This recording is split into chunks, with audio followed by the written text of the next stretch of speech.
Greetings, everyone, and welcome back to Microsoft's Java for Beginners series. My name is Brian Benz, and I'm a cloud advocate at Microsoft. I'm joined by Kirk Pepperdine, who's going to tell us a little bit about Java modules. Kirk, do you want to describe modules and introduce yourself as well? Hi, Brian. I am a principal engineer in the Java engineering group, and so we're responsible for delivering build of OpenJDK. And I'm here to talk about modules introduced in JDK 9, and they really allow you to separate the public bits of a library from the private bits of a library so that people don't build dependencies on the things that you might want to change. Primarily focused initially on the JDK, but it's generally available for everyone to use, and we'll dig in.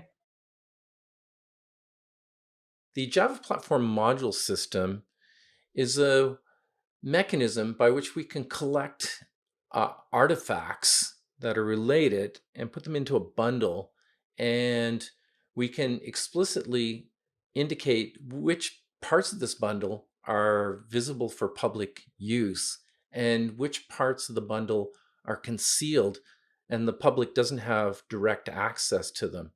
So we end up with really an extension of the visibility or accessibility models that were defined in JDK 1 and have remained with us to JDK 8. Now, they're still with us, so we can still see that we have private, package, and protected, and public visibility to many of the artifacts within, well, to all of the artifacts within Java. But when we look to modules, what we're saying is that we can make things public to friends, or we can make things public to everybody. And more importantly, we can make also things private so that people don't accidentally build dependencies upon things that we may need to change. The JDK libraries were modularized for the 9.0 release. And as you can see, there was a lot of work here trying to separate things out and try to get rid of any of the circular dependencies that may have existed. So if you look at this diagram very closely, you're going to see there's a lot of dependency mappings between things, but none of them are circular. And everything is going to rely eventually on this thing known as the Java base. Now, if we look closer into Java base, you can see that what they've done is they've exposed for public consumption things like java.lang, java.io, and so on. And what they've kept private are these Sun internal classes like sun.nio.ch or sun.reflect.annotation. Now, these classes were never intended for public consumption, but sometimes people use them anyways for whatever reason. And having them in modules means that now the JDK developers can do their job without interfering with anybody's application, because the applications simply don't have access to these internal classes.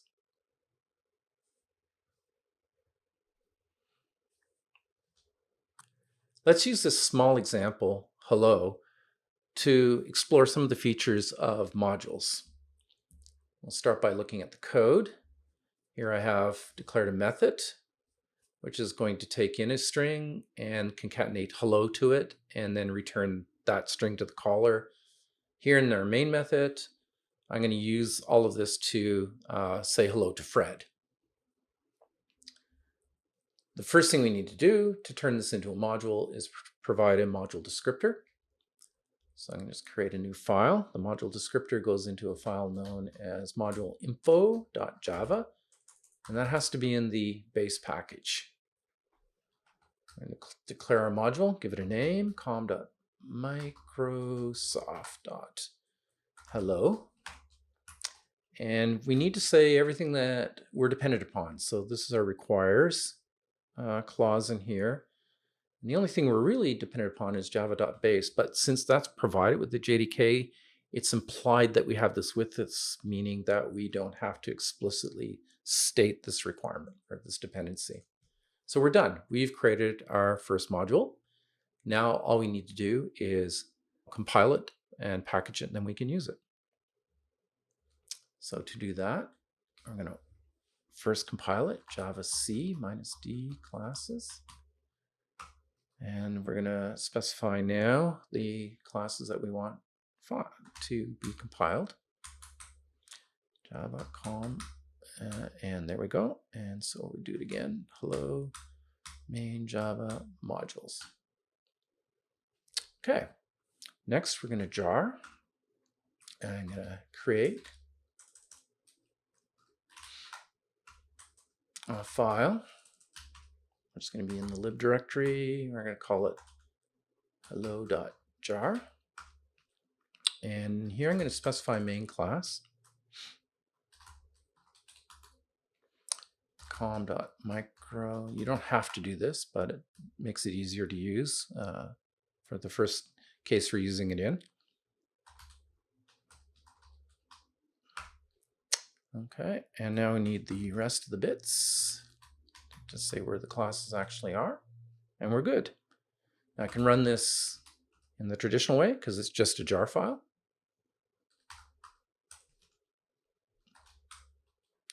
And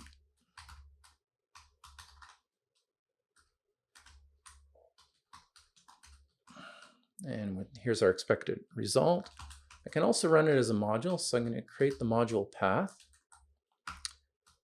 right here, and I'm going to say which module I'm interested in running, which is now com.microsoft.hello.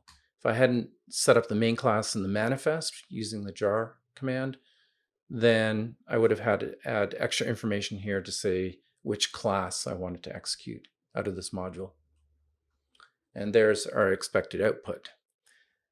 Now, if that's all there was to it, this wouldn't be very interesting. What we'd like to do now is take this wonderful library that we've written and let the world be able to take advantage of it. So let's take that step by creating another project, and we'll have that other project consume this module. I'm going to do that here, and I'm going to call this greeter. And the first thing I want to do is just clean this out, so I don't want these bits lying around when we work with greeter. And you can see here we have greeter, and it's much simpler because we're going to use our wonderful library. All I've had to do is create a hello object, and now I can send a message of hello to Anna. I need to turn this into a module, so I'm going to do the same thing as I did before. Create a file. Here's our module descriptor in the info file. I'm going to name it as before, com.microsoft.greeter. And here I need to put in requires because I do require that module. So I'm going to put that dependency explicitly right in here. Now we've written our second module. We just need to compile it and package it, and we should be able to run it. So let's go off and try doing that. So first I'm going to do a Java C -D classes. Now I need to put in a module path here. And I need to do that so the compiler can see the definition for hello.jar. And next I'm going to put in just all the classes. Com Microsoft greeter, greeter.java, and then we have greeter source main Java module info. Okay. And we get an error. And we get an error because com.microsoft.hello is not a package that's visible. And that's because we haven't exported it from the hello module. And if we haven't exported anything from the hello module, then nothing will be visible inside that module. So we need to go back and correct that problem first. So let's go into module info. And I'm going to say this exports com.microsoft.hello. Right, so we're exporting that particular package. Good. Now I'm going to go back over to our window here, And I'm going to say, okay, now we need to recompile and rebuild that library. So let's open that up. Jar, Java C. Where's that Java C classes? That's okay. So here's our hello. That should compile everything. Okay, now we need the jar. Where's the jar?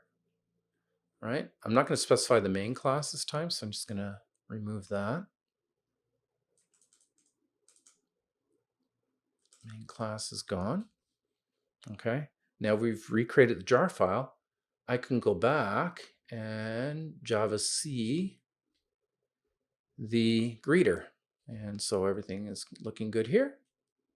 And you can see this time the compile works. So the runtime will complain if you try to access something in the runtime that you haven't exported, and the compiler will also complain if you try to compile against something that you haven't exported.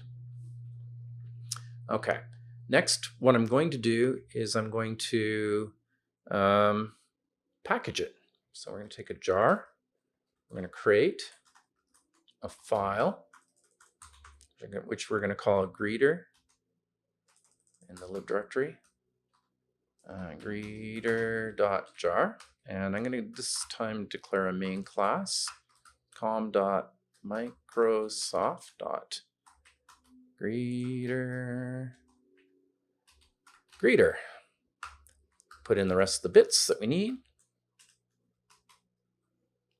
And oops, there was one thing I made a mistake in here. Let's just make sure that we clean that out. We don't want hello in here. So we need to get rid of that. So that's our classes and dot. Okay. So again, I can do a module path with lib and specify the module. And this time it's going to be com.microsoft.greeter. And when we run that, we can see that we're now sending the message to Anna. Thanks, Kirk. That was great. Please check out the rest of the Java for Beginners series. Thank you, Brian.